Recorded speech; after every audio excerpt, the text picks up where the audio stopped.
माँ सरस्वती के सकल प्रांगण में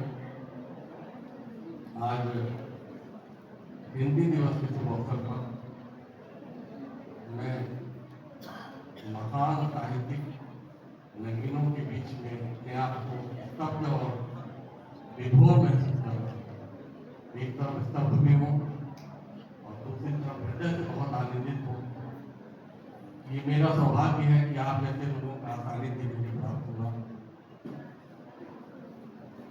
जो हम सामाजिक जीवन में ऐसा करना ही मिलता है। हालांकि मैं हिंदी साहित्य का विद्यार्थी तो नहीं रहा, लेकिन मैंने प्रतियोगी परीक्षाओं में हिंदी साहित्य लिया था। मैंने वेद पढ़ा है, निराला भी पढ़ा है, तुलसीदास को भी पढ़ा है और सूरदास को भी पढ़ा है। जब मीमांसा पढ़ते थे तो उसमें मैंने हजारी प्रसाद द्विवेदी को भी पढ़ा है, रामचंद्र शुक्ल को भी पढ़ा है। मुझे पता है कि आपने हमारे अतुल जी ने जो कहा कि हिंदी का जो सामर्थ्य है कली पर बहुत फलक बहुत बड़ा है। जो लोग हिंदी की महत्ता को समझ नहीं पाते हैं, कितने साल पहले मुझे याद है 1900 के आसपास भारत नरेश ने कहा था कि निज भाषा उन्नत है, सब उन्नत को मूल, और फिर निज भाषा क्या है एक बिना विके नहीं है केतु। मतलब अगर आपको निज भाषा बिना ज्ञान के विके नहीं है, हृदय की जो पीड़ा है ना आपको अपने, आज जितने भी विकसित देश है ना, उन्होंने अपनी मातृभाषा को नहीं छोड़ा। कहीं न कहीं हम बहुत पिछड़ रहे हैं और हिंदी को आज भी हिंदी भाषी क्षेत्र होने के बाद भी हमने कहीं न कहीं इसको दोहन करते भी, या स्कूलों में देखिए, कॉलेजों में देखिए, जो नए नए कानूनी स्कूल है, हमारे बेटे को हमारी बेटी को पूछा जाए 64 क्या है, 83 क्या है, तो पूछेंगे 83 क्या है। ये बहुत पीड़ा है हमारे सबके साथ ये हो रही है।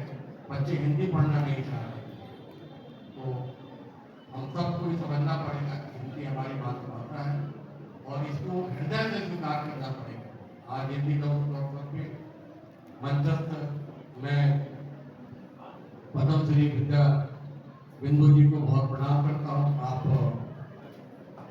विद्या की साक्षात देवी है, आपके दर्शन मात्र से ऐसा प्रतीत होता है। मैं अच्छी संस्कृति के साथ बताई तो 18 रचनाएं आपकी हैं जो है, मैं पुनः आपको नमन करता हूँ। हमारे साथ डॉक्टर पंकज सिंह हैं, सारे डॉक्टर ही तो बैठे हैं यहाँ पे, डॉक्टर अतुल जी हैं, डॉक्टर भास्कर जी हैं, और मैं इस कॉलेज के प्राचार्य जी को बहुत बहुत धन्यवाद देता हूँ। हृदय से उनको मैं बहुत बधाई देता हूँ कि उन्होंने इस कॉलेज के लिए निरंतर लगे रहते हैं और मुझे पिन करते रहते हैं। कभी कभी मुझे ठीक नहीं लगता, मेरी व्यस्तता कुछ और होती है, लेकिन ऐसा पिन मारते हैं कि मुझे झुंझला के कहना पड़ता है चलिए करते हैं। तो मैं आपको रियली, मुझे कभी कभी बुरा तो लगता है, लेकिन मैं दिल से सोचता हूँ कि आप भी कहीं न कहीं इस सामाजिकता के लिए एक अच्छे भविष्य के निर्माण के लिए सब कर रहे हैं। आपको बहुत, और आपके कॉलेज के भी शिक्षक बहुत, मैं तारकेश्वर भी बैठे हैं, सब लोग यहाँ बैठे हुए हैं। अभी हमने पीछे शिक्षक दिवस का कार्यक्रम किया था, आप सबकी उपस्थिति और आप लोग का जो भव्यता पूर्वक वहाँ पे आप लोगों ने वहाँ कार्यक्रम को संचालित किया, उससे मैं आप सभी का मतलब मुझे लगता है कि आने वाले समय में मैं बड़ा साहस कर सकता हूँ बड़े कार्यक्रम करने के लिए और बड़ा रंगमंच के लिए। बातें इस कॉलेज के लिए मैं चाहता था पहले से करना, मैंने प्राचार्य जी को कहा भी था। मैं चाहता हूँ कि यहाँ के बच्चे भले कम फीस में पढ़ रहे हैं, लेकिन बच्चों का एक कम्युनिकेशन होना चाहिए। और बीए सेकेंड ईयर के बच्चों की काउंसलिंग में ट्रेनिंग मैंने आपसे कहा था, जैसे हमारे पास अगर 200 बच्चे हैं, मैं तो देखिए साहित्य की बातें नहीं करूँगा, मैं साहित्य के उन्नयन के लिए जो हो सकता है उस बातों को करूँगा। मैं तो अतुल जी ने अभी इतना हुलसपूर्ण राम का सचित्र वर्णन किया, मैं निराला की जब राम की शक्ति पूजा होता तो निराला ने कहा कि जब वो राम कितने समय कमजोर पड़ गए थे, लेकिन इन्होंने तो बताया कि राम कितने जो है, खैर वो साहित्य का विषय है। तो मैंने इसे कहा था कि जो बच्चे हमारे बीए सेकेंड ईयर में हैं, उनको भविष्य दिखना चाहिए कि हमको कहाँ जाना है। सिंपली बीए करके और वो इधर उधर जाए या उनका लक्ष्य ना हो, तो वो ये थोड़ा सा मेरे लिए चिंता का विषय था। तो मैंने कहा था कि सेकेंड ईयर में जिन बच्चों, जो बच्चे जैसे आते फर्स्ट ईयर के बच्चे तो थोड़ा सा लक्षित नहीं होते हैं, सेकेंड ईयर आते आते वो लक्षित हो जाते हैं, उनको एक दिशा की काउंसलिंग करके जो बच्चे आईएएस सिविल की तैयारी करना चाहते हैं, आईएएस या पीसीएस की तैयारी करना चाहते हैं, उनके लिए एक कक्षा डेली ये आप चलाएंगे। ये मैं आपको कॉलेज प्रबंधक होने के नाते आदेश भी करता हूँ। जो बच्चे बैंक की तैयारी करना चाहते हैं या जो बच्चे एसएससी की तैयारी, बैंक, एसएससी, पीओ और ये सब तैयारी का पैटर्न एक सा होता है।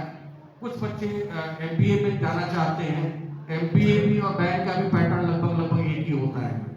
तो आप इस तरह के 2-3 सेग्रीगेशन करके मतलब इसको बांट के, जैसे सिविल की तैयारी के लिए एक कक्षा डेली आप जो तय कर लें कि अगर हमारी 6 कक्षाएं होनी है तो बीए सेकेंड ईयर से एक कक्षा जो होगी वो बच्चों के भविष्य के लिए की जाएगी।